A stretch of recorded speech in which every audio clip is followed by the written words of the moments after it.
બાળપણ દુઃખના એવા ટાપુ ઉપર ભેટવા આવેલું મને કે જીવનની બધી રચનાઓમાં ક્યાંક ને ક્યાંક મારા બાળપણનો અંશ દેખાઈ આવે છે. ભવિષ્યની રાહમાં મોટો થઈ ગયો અને સમજણ આવતા વૃદ્ધ. 36 વર્ષે જીવનમાં કંઈ જોવાનું બાકી ના રહ્યું હોય એવું લાગ્યું. આગળ દેખાતું નથી. આ કાળું અંધારું નથી, પણ આંખો ફાડી નાખે એવું ઘોર અજવાળું છે. સમયની ભીત પર પથ્થરથી મારું ભવિષ્ય લખાયું છે. ઈશ્વર પોતે આવશે ને તો પણ ભૂસી નહીં શકે. અતીત મારું રક્ત માંગવા આવ્યું છે અને ભવિષ્ય એનું નામ મારાથી છુપાવે છે. હું આ જાળમાં સદીઓ પહેલા ગયેલી એક પાર્ટીના લીધે ફસાયો.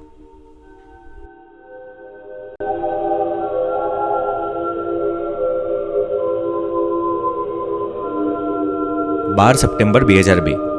બસ પાર્ટીમાંથી નીકળવાનો જ હતો કે દૂર બીજા રૂમના સોફા ઉપર એક બહેન બેઠા હતા. બહુ બધા લોકો આજુબાજુમાં હતા. બહેનના પાસેની જે ટીપોઈ હતી એના ઉપર કાર્ડ્સ પડ્યા હતા. 2-3 મિનિટ ત્યાં ઊભો રહ્યો એટલે સમજાયું કે ટેરો કાર્ડ વાંચે છે. હજુ તો બસ સમજતો હતો ત્યાં મને બેસાડીને મારું નામ પૂછ્યું. નામ સાંભળતા 4-5 પત્તાઓ ટેબલ પર કાઢીને મૂક્યા. મેં એમના સામે જોયું, એ આશાએ કે ભવિષ્ય જાણવા મળશે. બહેને મને જોયો અને શાંત પડી ગયા. શું દેખાય છે? મેં પણ આશા સાથે પૂછ્યું. સામેથી કંઈ જવાબ ના આવ્યો એટલે 1 મિનિટ લાગ્યું કે કંઈક મોટા તીર મારવાનો હોય. બહેને કાર્ડ સમેટીને મારી આંખમાં જોયા વગર કીધું, હું આ તમને નહીં કહી શકું. તમારા સાથે કંઈ બહુ ખરાબ થવાનું છે. ખરાબ? મેં હસતા હસતા પૂછ્યું. ખરાબની વ્યાખ્યા કોણ કરી શકે? ખરાબ એટલે? મેં હજુ એકવાર પૂછ્યું. ભવિષ્ય કોરું નથી. હજુ તો આ વાત સમજતો ત્યાં બેન બોલી પડ્યા. તમે સાંભળશો તો જીવ અહીંયા જ બંધ થઈ જશે. જીવન હજી બહુ બાકી છે, પણ ભવિષ્ય કોરું નથી. વાંધો નહીં. હસતા હસતા હું ઊભો થઈ ગયો.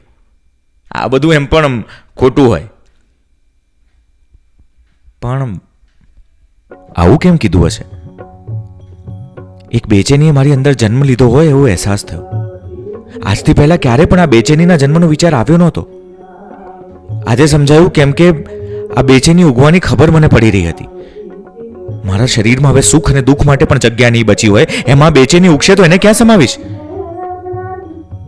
પણ આ બધા વિચાર નકારીને પાર્ટીમાંથી બહાર નીકળ્યો અને વિચાર એવો આવ્યો કે આ ચિંતા મારા દિલ સુધી ના પહોંચે તો સારું. 2 ઓક્ટોબર 2002. આ વાતને 20 દિવસ થઈ ગયા છે.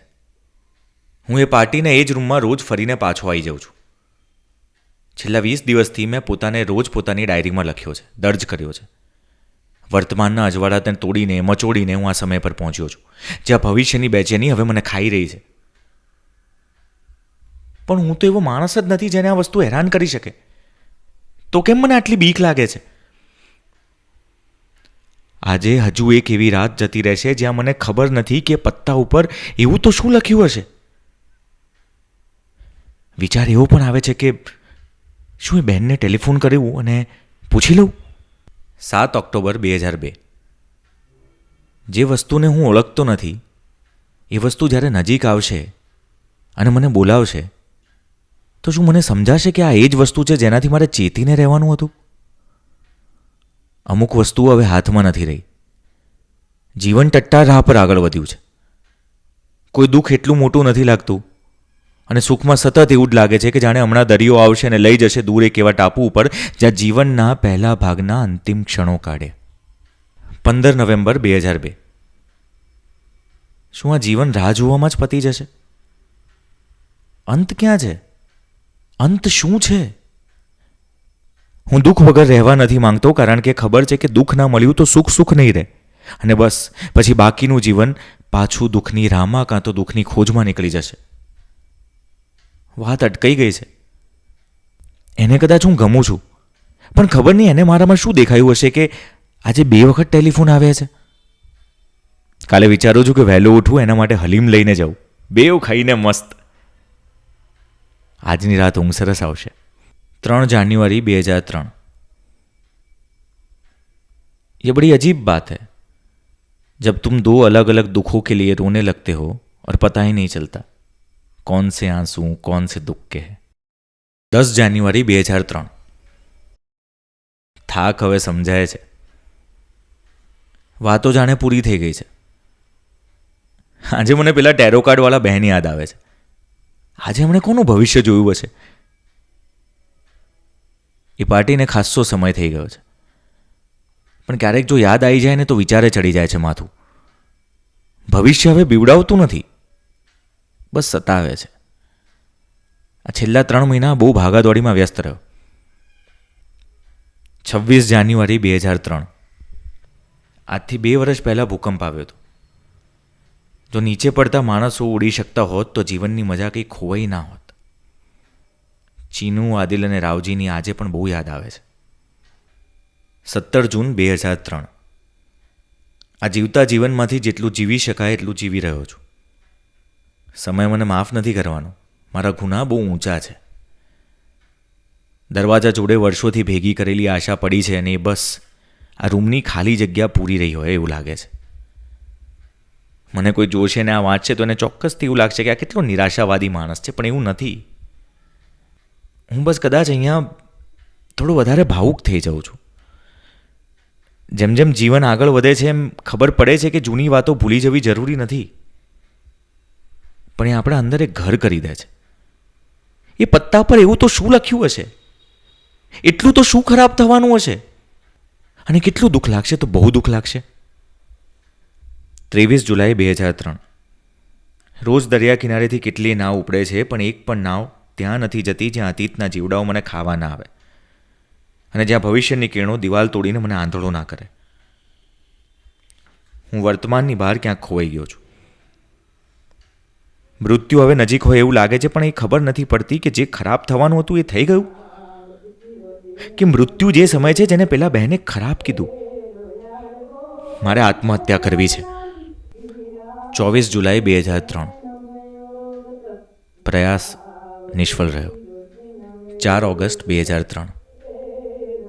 કોઈ એવું સ્થળ બાકી નથી રહ્યું જ્યાં હું ભટકાયો ના હોઉં. મારા અંતર્મનથી લઈને મારા પગની છેલ્લી આંગળી સુધીને ખબર પડી ગઈ છે કે શરીર અને એને અડેલા બધા વિચાર એ દિવસની પાર્ટીમાં પાછા જતા રહ્યા છે. મારો જન્મ 3 વખત થયો છે. એક જ્યારે હું આ ધરતી પર આવ્યો, બીજું જ્યારે મેં પેલું ટાપુ પાર કરીને સત્યને ગોળી મારી, અને ત્રીજું જ્યારે મને પાર્ટીમાં પેલા બહેન મળ્યા. આ ત્રીજો જન્મ બધાથી ઘાતકી છે. લોહીના ડાઘા મારી આત્મા પર ચોંટેલા છે. આદર્શ અને સભ્યતાનું ચપ્પુ મારા મગજમાં એવું તો ઘૂસ્યું છે કે કતલખાનામાં મારું શરીર બધાથી વધારે સુંદર લાગશે. હું બહુ મહાન રચના છું.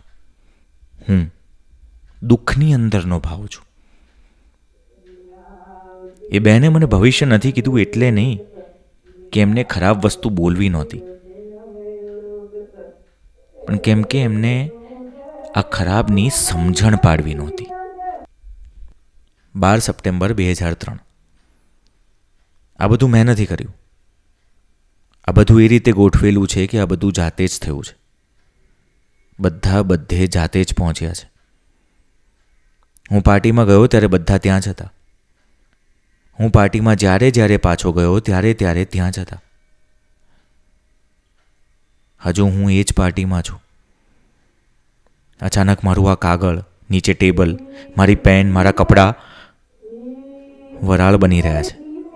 એટલે મારા વિચાર, આશા, મારું દુઃખ, મારું સુખ, મારા જીવનના વિચાર અને મારું ભવિષ્ય મારી સામે વરાળ બની રહ્યું છે. બધું વરાળ થઈને જતું રહેશે ત્યારે એ જ પાર્ટીમાં હું પાછો જઈશ અને બધું ફરી ચાલુ થશે. અને આ વખતે વર્તમાન મોજથી જીવવામાં આવશે. એવી મોજ કે મોજની વ્યાખ્યા બદલાઈ જશે. એવી મોજ કે દુઃખ મને 2 પગલાં દૂરથી જોઈને સળગી જશે. અને યાદ રાખજો, મોજ હશે, ભરપૂર હશે, કારણ કે ભવિષ્ય વરાળ છે. અને મોજ હશે, અપરંપાર હશે, કારણ ભવિષ્ય વરાળ છે. સતગુરુએ મને ચોરી શીખવાડી, જ્ઞાન ગણેશ યોગડાયો રે. સતગુરુએ મને ચોરી શીખવાડી, સતગુરુએ મને ચોરી શીખવાડી.